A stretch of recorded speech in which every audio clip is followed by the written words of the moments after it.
సమావేశానికి ఇచ్చేసినటువంటి రాష్ట్రంలోని జేఏసీ అగ్రనాయకత్వానికి, వివిధ సంఘాల రాష్ట్ర అధ్యక్ష కార్యదర్శులకు, అదేవిధంగా ఒక నూతన సాంప్రదాయం, ఒక ఎమ్మెల్సీగా ఎన్నికైన తెల్లారి ప్రమాణ స్వీకారం కూడా కాకముందే ఉద్యమంలోకి మరి ఉధృతంగా దూసుకొచ్చినటువంటి మన నూతన ఎమ్మెల్సీ గోపిమూర్తి గారికి పేరు పేరున మిగతా పెద్దలని కూడా ధన్యవాదాలు తెలియజేస్తున్నా.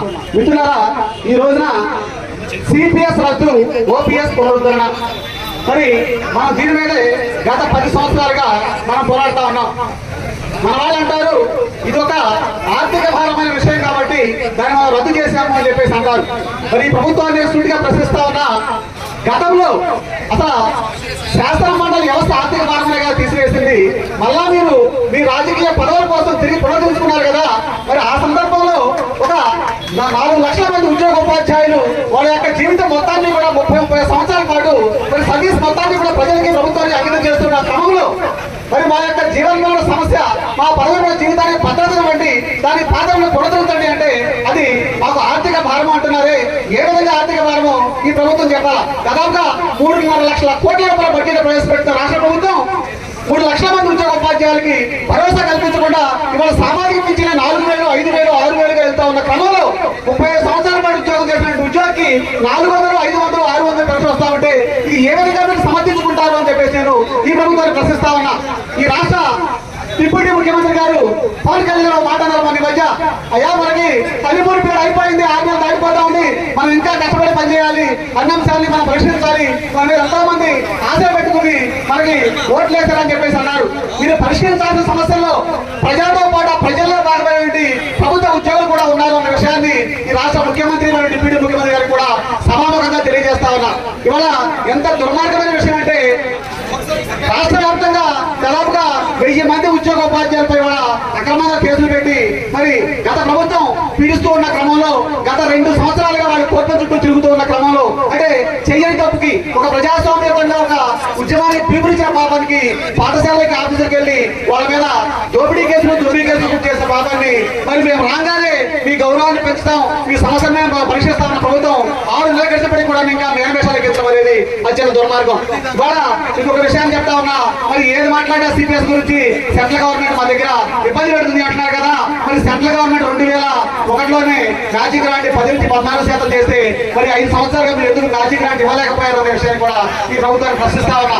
మరి ఏదైతే సిపిఎస్ రద్దు, ఓపీఎస్ ప్రధాన అడ్డంకి ఎప్పటి వరకు వెళ్ళి డబ్బులు ఎట్లా వస్తాయి అన్నారు. మరి సెంట్రల్ గవర్నమెంట్ 57 మెమో ఇచ్చి 2004 ముందు నోటిఫికేషన్ ద్వారా కూడా ఉద్యోగ ఉపాధ్యాయులకి ఓపీఎస్ ఇవ్వండి, ఆ ఎన్ఎస్జీ డబ్బులు మొత్తం అనుభవిస్తామని ఒక ఆబ్స్టేజ్ డబ్బులు కూడా దాన్ని కూడా 5 సంవత్సరాలుగా నెరవేరుస్తా ఉన్న ప్రభుత్వం మరి ఏ విధంగా మీరు మా యొక్క అభిష్టాన్ని, మా గౌరవాన్ని పెంచడానికి మీరు కృషి చేస్తున్నారో ఒకసారి మిమ్మల్ని మీరు ప్రశ్నించుకోవాలి అని చెప్పేసి ప్రశ్నిస్తా ఉన్నా. ఇవాళ మన శాసనసభ స్పీకర్ గా అంటా ఉన్నారు నూతనంగా 85 మంది ఎమ్మెల్యేలు ఎన్నికయ్యారు అని. మేము మరి మీరు నూతనంగా 85 మంది ఎమ్మెల్యేలు కూడా మరి ఓల్డ్ పెన్షన్ పొందుతా ఉన్నారు. మేము 20 ఏళ్ళుగా పనిచేస్తా ఉన్నాం, ఇంకో 20 ఏళ్ళు పనిచేస్తా ఉన్నాం. మరి మా సమస్య పట్ల మీకు ఎందుకు చిత్తశుద్ధి ఉండలేదు? మా యొక్క పెన్షన్ రాజ్యాంగబద్ధమైన హక్కుని మీరు ఎందుకు తిరిగి పునరుద్ధరణ వెనకాడుతున్నారని చెప్పేసి ఈ ప్రభుత్వాన్ని ప్రశ్నిస్తా ఉన్నా. మరి లోకేష్ గారు చెప్తా ఉన్నారు, ఏదైనా నాకు మెయిల్ చేయండి, నన్ను కలవండి, నేను వెంటనే మీ సమస్య పరిష్కరిస్తానంటే నిజంగానే పరిష్కరిస్తాను కదా అని చెప్పేసి నేను ప్రజా దర్బార్ వెళ్ళా. ఏ అంశం మీద వెళ్ళాను సార్? గత ప్రభుత్వం మరి ఈ విధంగా దుర్మార్గంగా 600 మంది ఉద్యోగ ఉపాధ్యాయుల మీద కేసులు బుక్ చేసింది, ఆ ఎఫ్ఐఆర్లకి, ఆ స్టేషన్లకి, ఆ జిల్లాలకి అని చెప్పేసి పూర్తి స్థాయి నివేదిక ఇస్తే మంచి సార్ ఖచ్చితంగా మనం ప్రథమాంశంగా తీసుకుని తీసేద్దామని చెప్పేసి అన్నారు. ఆ తర్వాత ఒక 2 నెలల తర్వాత గ్రీనెస్ లో నోట్ అయినట్టుగా నాకు కోసం మెసేజ్ ఇచ్చారు. ఆ తర్వాత 2 నెలల తర్వాత మీ సమస్య పరిష్కరించబడింది అని చెప్పేసి కూడా ప్రజా దర్బార్ గ్రీనెస్ ద్వారా మనకు మెసేజ్ వచ్చింది. ఆ మెసేజ్ వచ్చి 3 నెలలు అవుతుంది. ఈ రోజు కూడా కేసుల రద్దు జీవోలు మరి ముందుకు రాకపోవడం అనేది ఈ ప్రభుత్వం ఎంతో నిర్లిప్తంగా ఉంటుంది అన్న విషయాన్ని ఈ అంశం ద్వారా మనకు తెలియజేస్తా ఉన్నాం.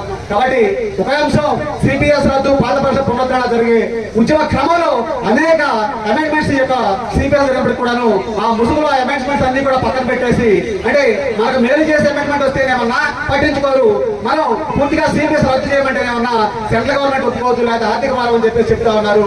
ఇవాళ ఈ ప్రభుత్వాన్ని ఒకటే మేము డిమాండ్ చేస్తా ఉన్నాం.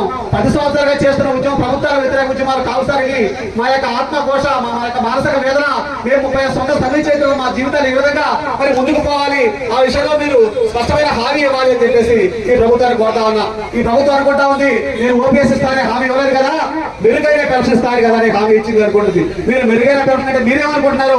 మేమైతే ఓపీఎస్ అని అనుకుంటా ఉన్నాం, పాత పెన్షన్ మీరు కట్టుబడి ఉండాలని చెప్పేసి నేను భావిస్తా ఉన్నాం. ఎందుకంటే మీకు అంతగా మెరుగైన పెన్షన్ అనేది ఏమీ లేదు. సిపిఎస్ ఫెయిల్డ్ 20 ఏళ్ళు అయిన తర్వాత, జిపిఎస్ ఫెయిల్డ్, యూపీఎస్ మరీ దుర్మార్గం. కాబట్టి ఆ మెరుగైన పెన్షన్ అనేది ఓపీఎస్ రూపంలో ఈ రాష్ట్ర ప్రభుత్వ ఉద్యోగులకు ఇవ్వండి. జీవితాంతం ఈ ప్రభుత్వం యొక్క చేసినట్టుగా మంచిని రాష్ట్ర ప్రభుత్వ ఉద్యోగులు అందరూ కూడా గుర్తుపెట్టుంటారని చెప్పి ఆశిస్తూ, మరి ఇక డిసెంబర్ 10వ తారీఖు మనం పునఃప్రారంభం కాదు, ఇది నిరంతర ప్రక్రియ ఉద్యమం అనేది. ఆ నిరంతర ప్రక్రియ భాగంగా నూతన ప్రభుత్వంలో కూడా ఏపీసీపీఎస్ ముందుకొచ్చే ఉద్యమాన్ని పిలిపించింది. మరి ఈ రోజు రాష్ట్ర జేఏసీ నాయకత్వాలు, సంఘ నాయకత్వాలు అన్ని కూడా మా యొక్క ఉద్యోగ ఉపాధ్యాయులు మొత్తము కూడా సిపిఎస్ ఉద్యమంలో ముందుకు నడుపుతామని చెప్పేసి హామీ ఇవ్వడం ఎంతో సంతోషదాయకం.